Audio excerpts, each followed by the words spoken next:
Hey there, StarCraft fans. It's Talkin' Paladin coming to you with yet another edition of StarCraft 2 Legacy of the Void. And today it's going to be a Masters 2 game between TonyMontana and WiggleSquish here on Acid Plant, the latter edition. Top left-hand corner, we have the Red Terran player. His name is TonyMontana from OIGE, which I feel like I should know, but I don't. In the bottom right-hand corner, his opponent is the Blue Zerg player WiggleSquish from Yat. Don't recognize that clan either, but it's a Masters 2 level replay submitted to me in the Discord. My server, there's a link in the description if you would like to join it. Just a lot of StarCraft 2 fans and Brood War fans and fans of memes and things like that. If you're interested, go ahead and click the link. You can use Discord with a web browser. You can use it with a phone. You can use it as a Windows app. Let's see, other ways? I don't know. I'm not sure if there are any other ways. All right, so hatch first here out of WiggleSquish. Overlord just checking to see if there are any proxies. Other Overlord checking to see if there are any proxies. A lot of proxies in StarCraft 2 right now. It's kind of the meta. SCV coming up. I'm kind of suspicious of this SCV. Terrans don't usually SCV scout. I'm just wondering if he's going to throw up a factory. He has almost enough gas to do that, but no. Based on the path that he's taking here, I think he's just going to show right up. Scout to make sure it wasn't a 12 pool, and he doesn't have to wall off back at home. It's kind of a good timing to get this SCV out here, actually. Don't have to worry about that at all. The pool is halfway complete here for WiggleSquish. So TonyMontana, worker scouting on in to see what's going on. Yeah, it's just absolutely following the advice of the Falcon Paladin. Just worker scout, guys. Just knowing it's not a 12 pool, knowing it's not a quick 3-hatch before pool, that tells you a lot of things about what your Zerg opponent can do. This is just a very standard opening. A lot of things available here from the Zerg player. Likely going to go for 4 lings, go for that 3rd hatch. No big deal. SCV just making sure nothing too insane happening on the other side of the map. Meanwhile, he's 1 Rax expanding here. He is making a Reaper. This Reaper's name is Zeus, once the god of thunder, king of Olympus, and the seducer of women. Zeus lost his godlike powers in a court case where 157,423,824 different women sought child custody. Forced to give up a portion of his divinity to each, Zeus can now only hurl bits of static and is king of the barstool. After one too many drunken fits of rage, Zeus was assigned to the Reaper program. Alrighty then, so coming on in, he does want to make sure the 3rd base doesn't go down too soon for WiggleSquish. I like putting the Reaper out here. Checking to see if that drone is coming on in. Is there a 3rd base over here, says Zeus? Absolutely not. And it looks like WiggleSquish is not interested in expanding to a 3rd base at all. Now that makes things really interesting. Kitty 8 charge catching both of those queens. Crazily enough there. No double gas here from WiggleSquish. It looks like a 2-base opening, but at the same time, I don't know. I don't know what he's working on here. There's another gas. That's what I expect to see. If you're going 2-base as a Zerg player, you need more than 1 gas. Especially 1 gas that only has 2 drones on it. Queen marching on over to defend the 3rd base, and I assume we'll see a 3rd base here eventually, but it's a little bit late based on standard timings here for Zerg players, and that 2nd gas is early. So I'm curious to see what WiggleSquish is working on. He's just droning like a boss. He's making 4 more in addition to the 31 that he already has. Hellion production has begun now for TonyMontana. He's making another Reaper. Double Reaper opening. Reaper number 1. Zeus is still alive, man. He's coming in. Queen getting some shots off. Check to see, is there a Roach Warren? Is there a 2nd Geyser? No, absolutely not. I mean, ooh, can he make it out is the question. He does, because all the queens come into the main base to try to kill him. He manages to get into the natural base. Might actually kill a drone or 2. He's juking back. He's trying to let combat shields, or combat drugs, heal him up here before getting out. But nah, Zeus gets packed into a corner and then exploded, getting no kills, but getting some really good scouting information here. An evolution chamber wall off at the front for WiggleSquish. Yeah, this is going to be weird. This is going to be a weird game for sure. That 3rd extractor and the 4th extractor is done here too. So we are looking at a 2-base, 4 extractor Zerg with, is he going for a lair? There's the lair. The lair timing is here. If you're doing this, you need to go for a Nidus. Possibly Swarm Host could be in play. You could be going for Mutas as well.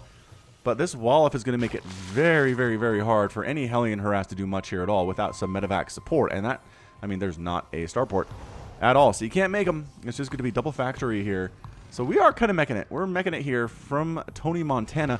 I do like the skin here, though. It's nice. I like the blue accents. The blue accents make everything look good. Just a fan of the color blue, though, in all honesty. Spinecrawler wall. This is quite a Spinecrawler wall. Out of WiggleSquish. Man, a couple tanks show up instead of Hellbats, and you're having a bad time. So Queen's ready to go. 2 spines. Yo! Reaper dies. Another Reaper up, though. Has he made 3 Reapers in this game? Yeah, he's lost 2, and he has another one there as well. Interesting play here. Yeah, I don't know. It looks like TonyMontana wants to get out. It looks like he's interested in going home. There's a wall here. It's a 2-basing Zerg. There's not a 3rd base for him. Has he scouted that? I mean, I feel like he has a pretty good idea there's no 3rd base. Keep scanning. He scans the main. Sees the Nidus network and the infestation pit and says, okay, I need to be prepared for a Nidus. I need to be prepared for Swarm Host possibly. Maybe a quick Lair Rush would be interesting. Whoa. I gotta watch that again. The Reaper comes back in. I like this queen count too. This is very impressive here from WiggleSquish. Very snootish. Alright, so...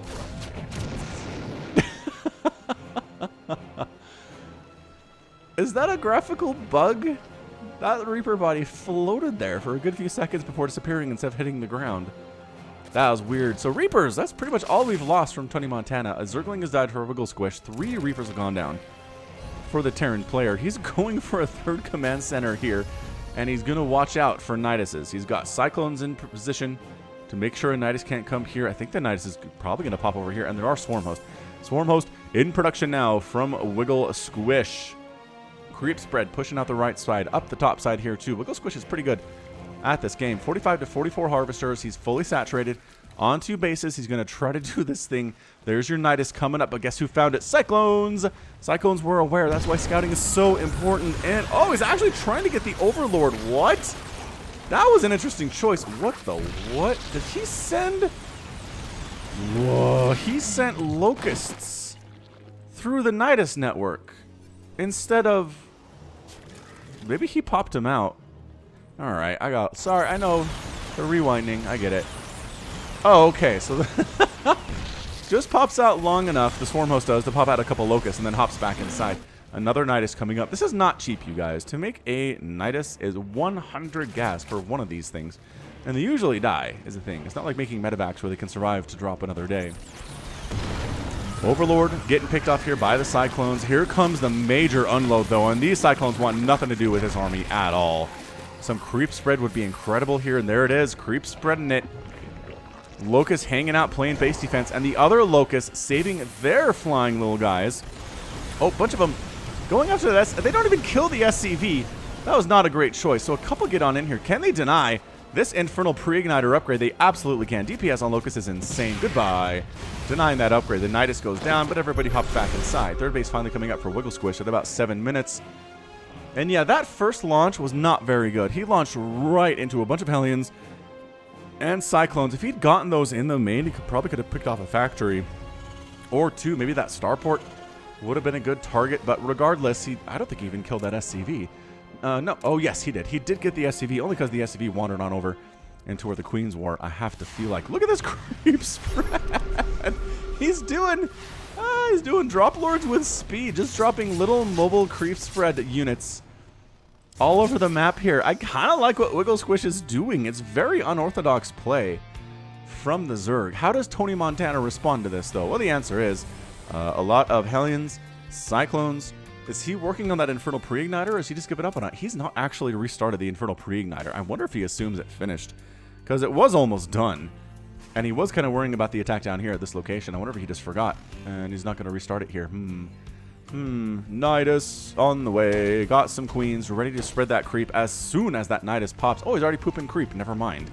Overlord pooping creep, spreading it out. Going to try to take down this 3rd base with Swarm Host and with Queen. So not inside the main base, which is generally how this works, but just using the Nidus network for exceptional mobility here. Dude, if you... Ooh, he might have waited too long. The army is not in position to stop this. He's going to have to lift. He's going to have to lift the orbital command unless... Oh, they're going after SCVs instead. There's the lift.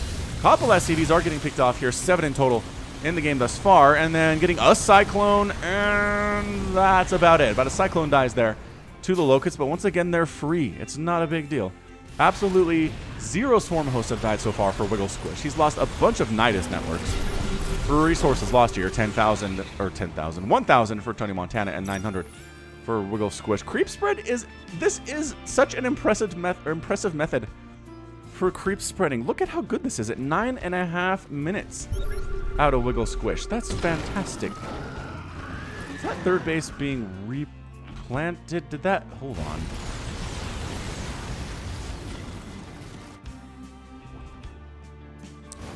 I must have missed an attack down here that killed that base because he's replanting it. Ah, well.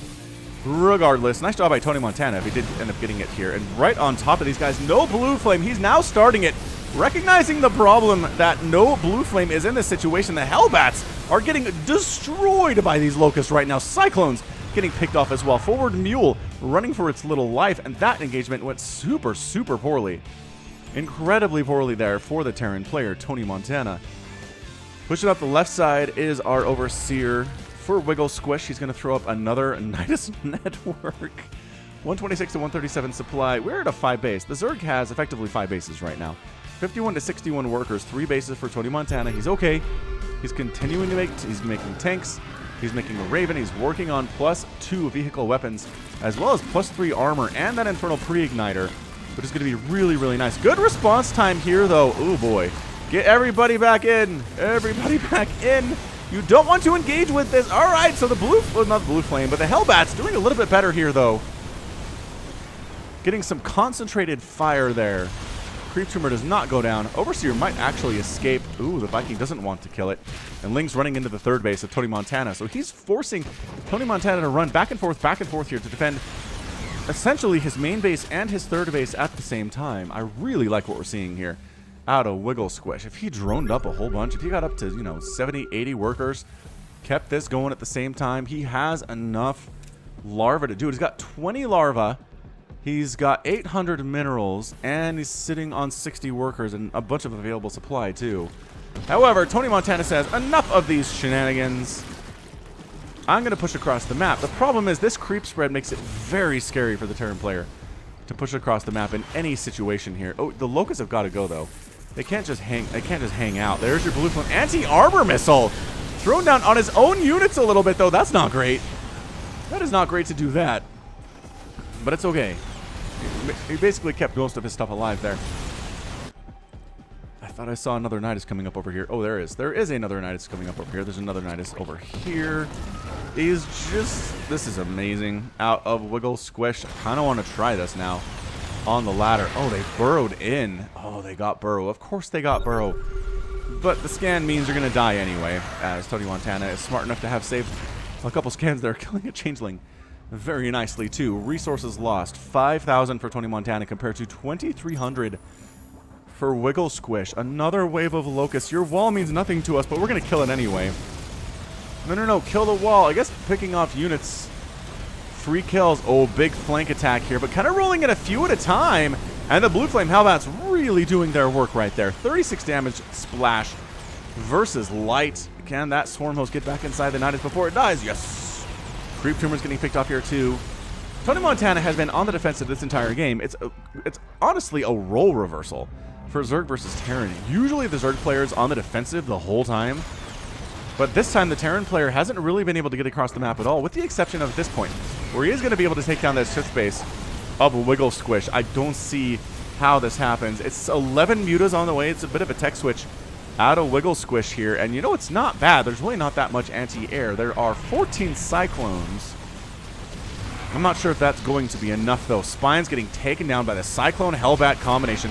A lot of Hellbats are dying here, which is not great. You need the Hellbats to deal with the Locust, but the 5th base is down. Ling's running free into the natural base of TonyMontana. Oh, did they get the both sections? They did. They did get in here. Natural base taking some hits here, too. TonyMontana defending at home and marching into the front door of WiggleSquish. Where are the Locusts? Where are the Swarm Hosts? There they are. They're coming in for some base defense. How many Hellbats are present here? A lot of Hellbats are present here. That is 19 Hellbats. And they have that +2 attack. +3's on the way. Here we go. Trying to get on top of these guys. Dig absolutely doing some work on the Cyclones, but then flank attack from the bottom side. Defending there is the Terran player, TonyMontana, with his Hellbats. The main base is absolutely toast. The Lings have been cleaned up in the natural base and the main base, but it is only 32 SCVs on the ground. for TonyMontana right now. WiggleSquish is sitting on a whole bunch of money, ladies and gentlemen. Where did his mutas end up? Are they still alive? They are. They can't engage with this, though. There's too much. There's too much anti-air. With the anti-armor missile, too, potential from the Raven here. There's enough energy for it. So main base is gone. Are we base racing? I kind of feel like TonyMontana is in the middle of a base race. He just doesn't quite know it yet. Mutalisk's wrecking the third base of TonyMontana, even while the Zerg player WiggleSquish loses his main to this very interesting, kind of unorthodox army. But it has to be unorthodox to deal with the unorthodox strategy of WiggleSquish. Dude, don't go. Where are you going after supply depots? Are you really just trying to supply block your opponent here? That's a weird choice. Very weird choice indeed. WiggleSquish is just going to lose the base race entirely, losing his third base or fourth base, whichever one that was. I don't know if that was ever really all that saturated here. WiggleSquish has a hatchery at the front. Is that his final building? I want to say it is. And a Nidus. Oh, he has a bunch of spore. Wait. What was that? Yeah, a couple spore crawlers out here too. I don't know where they are necessarily, but all right, man. This is the last stand for WiggleSquish. He does not have much. And honestly, neither does TonyMontana right now. Mutas have shut down the economy entirely here. WiggleSquish has 3,000, 1,000 in the bank. That's what kills me here. All right, here we go. Locust Mutas trying to attract some of the fire, trying to pick off some of these units. But man, those Locusts just get burned down so fast with that blue flame and that +2 attack. We're just sitting right on top of these swarm hosts, burning them alive. Where's the Raven at? Is the Raven dead? The Raven might have actually died there. Oh, okay. Good scan, though. Good scan. Get out. Get out. Get burrowed. Get out. Get burrowed. Where's your final building at? Here's a hatchery in the bottom left-hand corner. It is not looking good for WiggleSquish. 108. 80 total supply. TonyMontana. It was not pretty, but I think he's managed to do it. Dude, unburrow these lings. Well played from WiggleSquish. Oh, look at him show the good manner.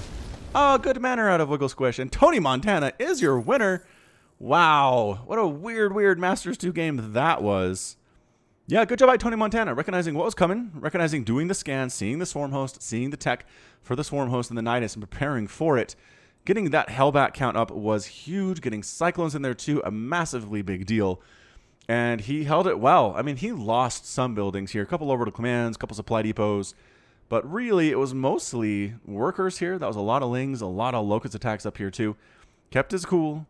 Made it happen. If these lings had unburrowed, I mean, they could have wiped out the remainder of the economy of TonyMontana. But he was only mining off this one mineral field anyway. So it didn't really matter. It was just a factor of this army could beat this army. And you weren't hiding forever is the thing. So WiggleSquish probably could have made this game last a couple more minutes. But he decided to tap out instead. So great job. Great job by TonyMontana in a very, very odd TVZ. 14,000 resources lost for him. Up to 16,000 lost for WiggleSquish. 14 swarm hosts. Those guys are not cheap at all. 7 Nidus swarms dead. 1 Nidus network dead. 6 hatcheries and a hive down too. Just mowing through those buildings like they were made out of bata from TonyMontana. All right, that is going to be it from me. This has been Falcon Paladin coming at you with yet another edition of StarCraft 2 Legacy of the Void. Go ahead and hit that like button. Hit that subscribe if you like what you saw and what you heard today. You can also catch me on Twitter, Facebook, Patreon, and Twitch, all at /Falcon Paladin. And until next time, as always, thank you so much for watching, and you take care of yourself.